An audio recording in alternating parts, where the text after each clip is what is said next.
అది చీకటి ఖండం. కాని అదొకప్పటి మాట. ఇప్పుడది విజ్ఞానపు దివ్వే. అనాగరికం రంగు నలుపు. పెత్తందారీ ప్రపంచాధినేతల దృష్టిలో ఆ ఖండం ఓ చెత్తబుట్ట. విలాస జీవితాలకు మెరుగులద్దే సకల సామాగ్రుల వ్యర్థాలు పారబోసే పెంటకుప్ప. ఆ చెత్తబుట్ట ఖండం, ఆ పెంటకుప్ప దేశాల మురికివాడలో మెరిసిందొక నీలాల వజ్రం. కెన్యా దేశపు ఆ నల్ల కలువ బడుగు దేశాల అట్టడుగు బతుకులకు ఆసరా అయింది. శ్రమ ఊపిరుల నల్లని దేహాల మెదడు పొరల్లో చైతన్యాన్ని నింపింది. వ్యర్థాలను వ్యర్థంగా వదిలేస్తే వ్యర్థమే, అది మనుషుల పాలిట అనర్థమే అనే ఆలోచన రేపింది. పర్యావరణాన్ని సమాధి చేసే ప్లాస్టిక్ వ్యర్థాల ప్రమాదాన్ని పసిగట్టింది. ప్లాస్టిక్ వ్యర్థాలను పనికొచ్చే పరికరాల రూపకర్తగా మారింది. ఆఫ్రికా ఖండపు నిరుపేద జనుల నిరుద్యోగానికి ఉపాధి కల్పించింది. ఆ నలుపు రంగు అతిలోక సుందరి, కెన్యా క్యాన్వాస్పై కాంతులీనుతోన్న ఉద్యమకారిణి లోర్నా రుటో.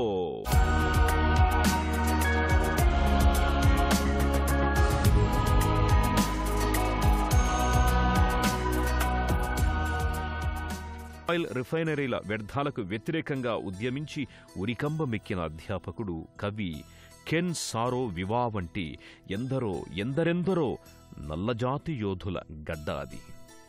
1984 దక్షిణాఫ్రికా అంతటా వర్ణ వివక్ష వ్యతిరేక ఆందోళనలు పెల్లుబుకుతున్న కాలమది. నల్లజాతి యువకిషోరం స్టీవ్ బికో, ఆర్చ్ బిషప్ డెస్మాండ్ టుటు వర్ణ వివక్షకు వ్యతిరేకంగా పోరాడుతోన్న సంక్లిష్ట సమయమది. ఎన్నో ఉద్యమాలు ఊపిరి పోసుకుంటున్న వేళ కెప్టెంబా స్లంలో ఓ మధ్యతరగతి తల్లి ఆడబిడ్డకు జన్మనిచ్చింది. ఆ ఆడబిడ్డ పెరిగి పెద్దయి కెన్యా దేశపు నిరుద్యోగానికి జవాబు చెప్పగల దీటురాలయ్యింది. వ్యర్థాలతో కెన్యా అంతా ఓ చెత్తబుట్టగా కునారిల్లుతోన్న స్థితినెదుర్కొనే ధీరవనితయింది. ఆ బిడ్డే Lorna రుటో. Yes, I grew up in Nakuru in a 1980లో నకురు నగరం సమీపంలోని చక్కటి ఆకుపచ్చ వాతావరణంతో ఉన్న కెప్టెంవా అనే కుగ్రామంలో పుట్టి పెరిగాను. 1994 నాటికి గ్రామీణ ప్రాంతం నకురులో కలిసిపోయేలా పట్టణీకరణం అవటం, నివాసాల కోసం అడవులు నరికివేయటం తీవ్రమైంది. ఎకోపోస్ట్ అనే సంస్థను స్థాపించి 50 మంది డైరెక్ట్ ఉద్యోగులుగా నియమించుకున్నాం. మరో 2000 మంది మహిళలు, యువకుల బృందాలుగా ఎకోపోస్టుపై ఆధారపడ్డారు. వారంతా పోగేసుకొచ్చి శుభ్రపరిచిన వీధుల్లోని వ్యర్థాలను మేము కొనుగోలు చేసేవారం. ముందు ముందు మరింత మందికి ఉపాధి కల్పించి వారిచే ఇంకా కృషి చేయిస్తాం. మనమంతా బుజ్జి కన్నా అని ముద్దుగా పిలుచుకున్నట్లు ఆ పాపను చేష్ చేష్ అని ఇంటివాళ్లు, స్లమ్ కాలనీ వాసులు పిలుచుకునేవారు. బుడిబుడి అడుగుల చేష్ అమ్మా నాన్నల చెంత అల్లారు ముద్దుగా పెరిగింది. చేష్ అనబడే చిన్ననాటి ముద్దు పేరుతో పెరిగి ఎకోపోస్ట్ అనే సంస్థకు సంస్థాపకురాలైన లోర్నా రుటోకు అంతెత్తుకెదగాలనే కసి, పట్టుదల కెప్టెంబా మురికివాడే కలిగించింది. లోర్నా పుట్టి పెరుగుతున్న కాలంలో కెప్టెంబా పరిసరాలు ఎంతో ఆహ్లాదకరంగా ఉండేవి. ఆకుపచ్చటి చెట్లు, చేమలు. తన పసివయసునాటి అడవులు బోడులయ్యాయి. చెట్లు తరిగిపోతూ వచ్చాయి. తాముండే స్లమ్ కాలనీలు చెత్తా చెదారంతో, ధనికులు వాడిపారేసే వ్యర్థాలతో నిండిపోతూ ఉండేది. ఈ దుస్థితిలో ఆ చిన్నారి లోర్నాకు ఏం చెయ్యాలో తోచేది కాదు. కాని ఈ చీదరంతా లేకుండా ఉంటే అబ్బా ఎంత బావుణ్ణో అని మాత్రం అనుకునేది. తన ఇంటి పరిసరాలు ఎందుకిలా, ధనవంతులుండే వీధులు మెరుస్తూ ఎందుకలా అని తనలో తాను వణుక్కునేది. తను పెద్దయ్యాక ఏదైనా చెయ్యాలి అని ఇదే జపం చేసేది. తమకున్న కొద్దిపాటి స్థలంలో కట్టిన పిట్టగూళ్లలాంటి ఇళ్లను అద్దెకిచ్చాడు లోర్నా తండ్రి. అప్పుడప్పుడు ఆ ఇళ్లల్లో ఉన్న వారి నుంచి అద్దెలు వసూలు చేసుకురామ్మా అని పనప్పజెప్పేవాడు. రకరకాల వేస్ట్ పదార్థాలు, పాలిథీన్ సంచులు అడ్డుపడి మురిక్కాలువలు పొంగి పొర్లి ఇళ్లలోకి వెళ్లే ప్రవాహాలను గెంతి దుమికి దాటుకుంటూ వెళ్లేది లోర్నా. కనీసం ఒక్క పూటైనా కడుపు నిండా తినే స్తోమత కూడా లేని వారి పేదరికాన్ని చాలా దగ్గరగా చూసేది. ఆ మురికి కొంపల ఇళ్లల్లో దైన్యాన్ని, వారి కళ్లల్లో నిస్సహాయతను దగ్గరగా చూసి చెలించిపోయేది. నాన్న అప్పజెప్పిన ఆ అద్దె వసూలు పనే లోర్నా రుటో మనసులో ఒక దృఢ సంకల్పానికి కీలకమైన సంఘటన అయ్యింది. కెప్టెంబా మురికివాడలో గుట్టలై పేరుకుపోతున్న ప్లాస్టిక్ వ్యర్థాల వైపు కసిగా, కోపంగా చూసేది. ఈ చెత్తభూతం పనిపట్టాలని పగబట్టినట్టుగా చూసేది. ఆ కసి, కోపంలో నుంచి పుట్టిన ఓ చిరు ఆలోచనతో ఆ ప్లాస్టిక్ వ్యర్థాలను వేడి చేసి, కరిగించి రకరకాల వస్తువులు తయారు చేసేది. పిల్లలు పెట్టుకునే రంగురంగు ఆభరణాలను చేసేది. వాటిని తన హైస్కూల్లో తోటి విద్యార్థులకు, స్నేహితులకు ఇచ్చేది. ఆ చిట్టి లోర్నా ఆనాడే వ్యర్థాలకు ఓ రూపమిచ్చి వాటినమ్మి చిరురూప వ్యాపారయ్యింది. అలా అమ్మగా వచ్చిన డబ్బుల్ని దాచుకునేది. 1998 టెన్గెచా గర్ల్స్ ప్రైమరీ స్కూల్ చదువులో మంచి మార్కులతో జిల్లా మొత్తానికి సంవత్సరపు టాప్ స్టూడెంట్గా నిలిచింది. 2002 నకురు కౌంటీకి చెందిన లానెట్ మొయిఫోర్స్ అకాడమీ బాలికల హైస్కూల్లో చేరింది లోర్నా. అక్కడ కూడా తన చిరు వ్యాపారం వదల్లేదు. తన చేతికందిన మేర ప్లాస్టిక్ వ్యర్థాలను ఆభరణాలుగా, చిన్న చిన్న వస్తువులుగా చేసి అమ్మేది. అలా పోగేసుకున్న డబ్బు, స్నేహితులు, తల్లిదండ్రులు ఇచ్చిన డబ్బులతో లోర్నా రుటో ఆఫ్రికా నజరిన్ యూనివర్సిటీ ANUలో చేరింది. అకౌంటింగ్లో బ్యాచులర్ ఆఫ్ కామర్స్ డిగ్రీ సంపాదించింది. అక్కడే యూనివర్సిటీ విద్యార్థి సంఘ నాయకురాలైంది. చదువులో ఎక్కడా తగ్గకుండా ఎంతో ప్రతిభను కనబరిచింది.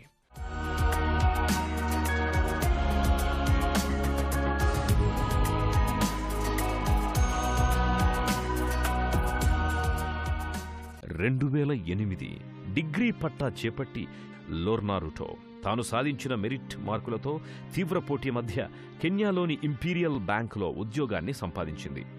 రిలేషన్షిప్ ఆఫీసర్గా దర్జాగా జీవితం గడపగలిగే ఉద్యోగమది. అయినా మనసంతా ఏదో వెలితి, అసంతృప్తి చోటు చేసుకుంది.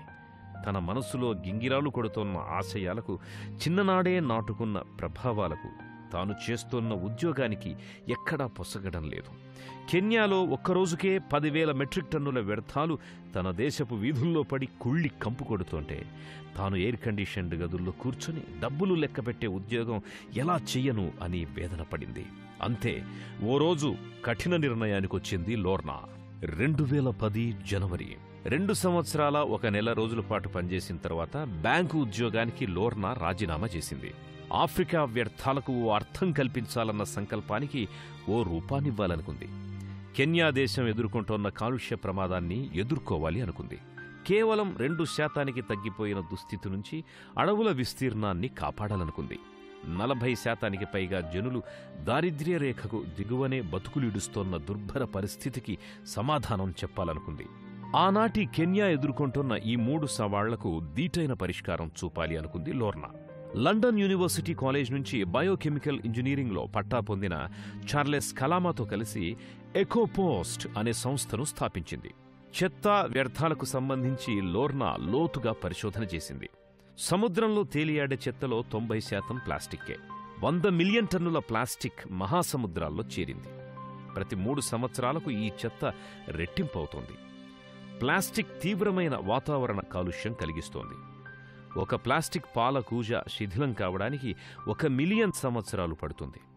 ఒక ప్లాస్టిక్ కప్పు శిథిలం కావడానికి 50 నుండి 80 సంవత్సరాలు పడుతుంది. ప్లాస్టిక్ సంచులు, ప్లాస్టిక్ వ్యర్థాల వల్ల ప్రతి ఏటా కనీసం 2 మిలియన్ల పక్షులు, తిమ్మింగలాలు, డాల్ఫిన్లు, సీల్ సింహాలు, తాబేళ్లు మరణిస్తున్నాయి.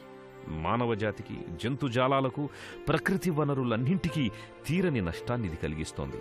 లోర్నా సమస్య పట్ల, కెన్యా భవిష్యత్తు పట్ల ఒక అవగాహనకొచ్చింది. కెన్యా దేశపు మురికివాడల్లో కూడా ఇటువంటి వ్యర్థాల్లో ముఖ్యంగా ప్లాస్టిక్ వ్యర్థాలే గణనీయంగా ఉంటాయి. లోర్నా రుటో స్వయంగా ఆ మురికి బతుకుల మధ్య పుట్టి పెరిగింది. ఆ పర్యావరణ విలయాన్ని కళ్లారా చూసింది. ఎకోపోస్ట్ సంస్థను తన అంతరంగ ఘోషకు ప్రతిరూపంగా మలుచుకుంది. తన కల గ్రీన్ ఆఫ్రికా సాకారమయ్యేందుకు ఎకోపోస్టును చక్కని ప్రణాళికతో ప్రారంభించింది. ప్లాస్టిక్ వ్యర్థాలను కరిగించి, మరిగించి అందమైన, మన్నికగల పర్యావరణహిత ఫెన్సింగ్ స్తంభాలను, నిర్మాణపు కలపను ఉత్పత్తి చేసి సరఫరా చేసే గ్రీన్ బిజినెస్ని ప్రారంభించింది. ట్రాష్ని క్యాష్గా, పేదరికం నుంచి విముక్తమైన ఆకుపచ్చని ఆఫ్రికాగా మార్చే యజ్ఞాన్ని తలపెట్టింది. పరిష్కారంగా తను స్థాపించిన ఎకోపోస్ట్ సంస్థ పేరున నైరోబీ కౌంటీలోని రువారకా వద్ద ప్రధాన కర్మాగారాన్ని, మెంబసా రోడ్లోని కెబనాస్ వద్ద మరో ప్లాంట్ని నెలకొల్పింది. ఈ 2 చోట్ల నుంచి నకురు ప్రాంతం మహిళలకు, యువకులకు ప్లాస్టిక్ వ్యర్థాలను సేకరించే పనిని కల్పించింది. మహిళా బృందాలకు, చిన్న చిన్న రిక్షాల వంటి వాహనాలతో వెళ్లే యువకులకు ఆ పని కల్పించింది. పెద్ద పెద్ద చదువులు చదివిన, చిన్న చిన్న ఉద్యోగాలు కూడా దొరకని కెన్యా యువతీ యువకులు సైతం గోనెసంచి భుజాన వేసుకున్నారు. దాదాపు 100 మందికి తగ్గకుండా ఉండే ఒక్కో బృందం సేకరించిన వ్యర్థాలను కొనుగోలు చేసే పలు కేంద్రాలను ఎకోపోస్ట్ ఏర్పరిచింది. వాహనాల ద్వారా శుభ్రపరిచే కార్మికుల చెంతకు ఆ వ్యర్థాలు చేరుతాయి. అక్కడ్నుంచి అవి ఏ రకానికి ఆ రకం ప్లాస్టిక్ వ్యర్థాలుగా విడదీసే పనివారి వద్దకొస్తాయి. యంత్రాలపై పనిచేసే కార్మికులు ఆ వ్యర్థాలను చిన్న చిన్న ముక్కలుగా చేసి జల్లెడపట్టి ఆ వ్యర్థ పదార్థాలను 200 నుంచి 300 డిగ్రీల సెల్సియస్ ఉష్ణోగ్రతతో కరిగించి స్తంభాలుగా, నిర్మాణపు కలపగా పోతపోస్తారు.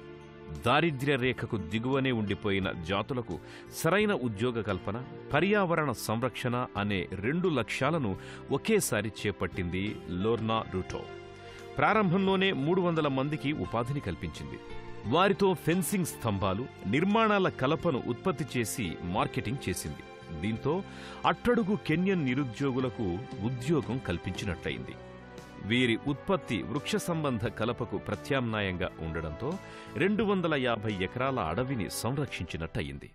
అడవులు సజీవంగా ఉండి భూగర్భ జలాల రక్షణకి, వృద్ధికి తోడ్పడినట్లయింది. వాతావరణ సమతుల్యతను దెబ్బతీసే కార్బన్ డయాక్సైడును తొలగించడం ద్వారా వృక్షాలు కర్బన వాయువును పీల్చుకునేలా చేసినట్లయింది. అంతేకాదు, ఈ ఉత్పత్తితో 1 మిలియన్ కిలోల ప్లాస్టిక్ వ్యర్థాన్ని రీసైక్లింగ్ చేయడంతో ఆ మేరకు పర్యావరణ కాలుష్యాన్ని తగ్గించినట్లయింది. $1.5 మిలియన్ సంవత్సర ఆదాయాన్ని అందరికీ సాధించి పెట్టినట్లయింది. ఈ ఆరంభ కృషికే దేశ విదేశాల్లో లోర్నా రుటోకి ఎంతో గుర్తింపొచ్చింది. ఎన్నో దేశాల్లో స్వచ్ఛంద సంస్థలు ఆమెను ఆహ్వానించాయి. ఆమె సాధించిన విజయ పరంపరను తమ దేశాల యువతకందేలా సెమినార్లు ఏర్పరిచారు. United States Institutes of Peace వేదికపై తమ వంటి దేశాలకు పర్యావరణ సంరక్షణకు సహకరించాలని విజ్ఞప్తి చేశాయి. శివంగులై విజృంభిస్తున్న ఆఫ్రికన్ మహిళా వాణిజ్యవేత్తలుగా మీ ముందుకొచ్చిన మమ్మల్ని ప్రోత్సహించండి అని ప్రకటించింది. ఆఫ్రికా వ్యర్థాలను విలువైన సంపదగా మార్చాలనే లోర్నా కల వాస్తవ రూపం దాల్చే శుభారంభమయ్యింది. టింబర్ కలప కోసం విలువైన చెట్లను నరికివేయకుండా ప్రత్యామ్నాయంగా ప్లాస్టిక్ వ్యర్థాలను ఉపయోగించి ప్లాస్టిక్ లంబర్ కల్పను సృష్టించింది. ఎకోపోస్ట్ అలా తొలి విజయాన్ని అందుకుంది. రాబోయే 15 ఏళ్లలో 1 మిలియన్ ఉద్యోగాలను సృష్టించే ప్రణాళికను సిద్ధం చేసుకున్నారు. కెన్యా దేశపు రాజధాని ఒక్క నైరోబీ నగరంలోనే రోజుకి 3000 మెట్రిక్ టన్నుల వ్యర్థాలు రోడ్లు, మురికివాడలు, డంప్ యార్డుల్లో గుట్టలు గుట్టలుగా పడుతున్నాయి. వాటిలో 20% ప్లాస్టిక్ వ్యర్థాలే. ఆ వ్యర్థాలను ఉపయోగించి ముళ్లతీగ కంచెలకు లంబర్ కలప స్తంభాలుగా మార్చింది. ట్రాఫిక్ నియమాల గుర్తుల్ని తగిలించుకున్న స్తంభాలుగా రోడ్ల పక్కన నిలబెట్టింది. నివాసాలు, కార్యాలయాల నిర్మాణానికి అతి తక్కువ ఖరీదులో నాణ్యమైన, అందంగా అమిరే విధంగా గుండ్రని నలుచదరపు కమ్మీలను రూపకల్పన చేసింది. వీటి కోసం విలువైన అడవుల నరికివేతకు అడ్డుకట్ట వేసింది. ప్లాస్టిక్కి సేంద్రియ రసాయనాల రంగులు, పిగ్మెంట్లు, ప్లాస్టిసైజర్లు, యాంటీ ఆక్సిడెంట్లు, స్టెబిలైజర్లు, ధాతువులు వంటి ఎడిటిన్లతో ప్లాస్టిక్ సంచులు తయారు చేస్తారు. ప్లాస్టిక్ సంచులకి తళతళలాడే రంగునివ్వడానికి ఉపయోగించే రంగులు మరియు పిగ్మెంట్లు పారిశ్రామిక ఎజోడైలలో, ప్లాస్టిసైజర్లలో క్యాన్సర్ని కలుగజేసే పదార్థాలున్నాయి. ఈ సంచుల్లో ఆహార పదార్థాలు కట్టినప్పుడు అవి కలుషితమవుతాయి. పిగ్మెంట్లలో ఉండే కాడ్మియం వంటి బరువైన ధాతువులు కూడా చేరి ఆరోగ్యానికి హానికరమవుతాయి. ప్లాస్టిసైజర్లు అనేవి తక్కువ బాష్పశీల స్వభావం గల సేంద్రియ ఎస్టర్లు. అవి ఆహార పదార్థాల్లోకి స్రవించడం ద్వారా మన శరీరంలోకి పోగలుగుతాయి. కాడ్మియం చిన్న మోతాదులో శోషించినప్పుడు వాంతులు, గుండె పెద్దది కావడానికి కారణమవుతాయి. ఎక్కువ కాలం సీసానికి గురైతే మెదడు టిష్యూలు క్షీణించిపోతాయి. ఇప్పటికే కెన్యా దేశమే కాదు, మొత్తం ఆఫ్రికా ఖండంలోని దేశాలన్నీ ఎంతో పేదరికంతో పాటు క్యాన్సర్ వంటి భయంకర జబ్బులు, ఎబోలా వంటి అంతుబట్టని జబ్బులతో సరైన వైద్యమందక శూన్యంలోకి దైన్యంగా చూస్తున్నాయి. వ్యర్థాలే కాదు, ప్లాస్టిక్ వస్తువుల ఉపయోగంలో ఎంతటి ప్రమాదముందో గ్రహించిన లోర్నా ప్లాస్టిక్ రహిత ఆఫ్రికాను కలగంది. వ్యర్థాలు లేని పచ్చదనాల కెన్యాను కోరుకుంది. ప్రతి నెల 2 మిలియన్ల టింబర్ కలప స్తంభాలు నైరోబీ చుట్టుపక్కల అమ్ముడవుతున్నాయి. వాటి కోసం చెట్లను నరికివేస్తున్నారు. కేవలం 2% మిగిలిన అడవులకి మరింత ప్రమాదం ఏర్పడుతోంది. అందుకే ప్లాస్టిక్ వ్యర్థాలను పర్యావరణంలోంచి తగ్గించాలి. కలప కోసం అడవుల్ని నరక్కుండా చూడాలి. దారిద్ర్య రేఖ దిగువకు జారిపోతోన్న కెన్యా నిరుద్యోగానికి పరిష్కారం చూపాలి. వ్యర్థాలను విలువైన వస్తువులుగా చెయ్యాలని తలపెట్టింది లోర్నా.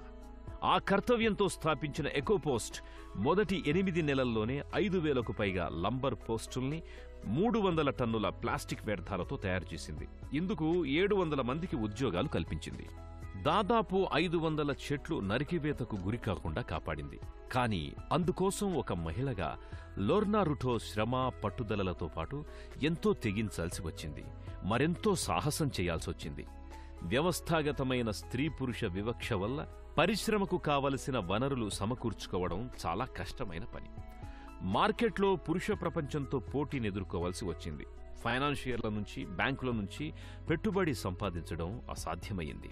తన కుటుంబం నుంచి, స్నేహితుల నుంచి కేవలం 4 లక్షల కెన్యన్ షిల్లింగులు అంటే భారతీయ కరెన్సీ ప్రకారం 2,57,884 రూపాయల పెట్టుబడితో బరిలోకి దిగింది లోర్నా. రువారక వద్ద ప్రధాన కార్యస్థానాన్ని ఏర్పాటు చేసుకున్న లోర్నా తన వద్ద ఉన్న కొద్ది పెట్టుబడితో కేవలం 40 మంది ఉద్యోగులతో మరో 500 మంది ఇండైరెక్ట్ ఉద్యోగుల్ని నియమించుకొని ప్రారంభించింది.